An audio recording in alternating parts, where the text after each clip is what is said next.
In December, inflation dropped again while retail sales continued to roar. Growth with almost no inflation is an optimal condition, rare in modern U.S. history.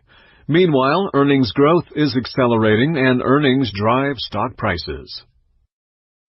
Drilling into the retail sales data, non-store retailers, online sellers, grew explosively in 2017, soaring 12.2%.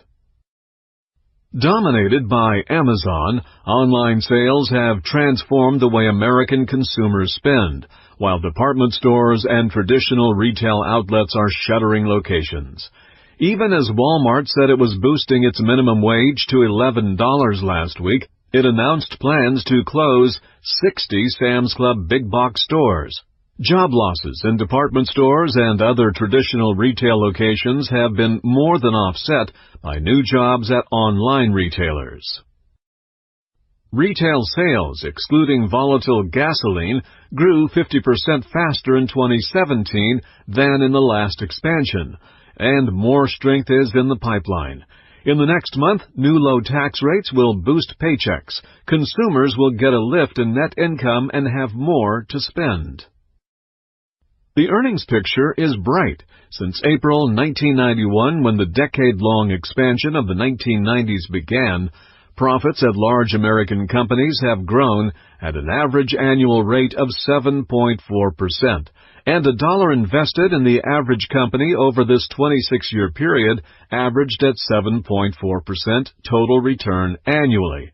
Projecting a continued earnings growth of 7.4% would put prices on the trajectory indicated by the black dots. But earnings growth is expected to be much higher than 7.4%. For 2017, 2018, and 2019, earnings growth of 11%, 12%, and 10% is what's expected.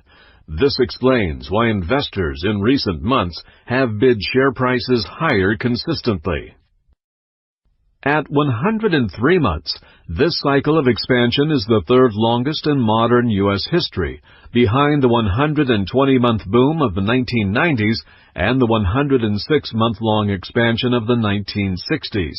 This growth cycle could set a new modern record, but you never know what's going to happen.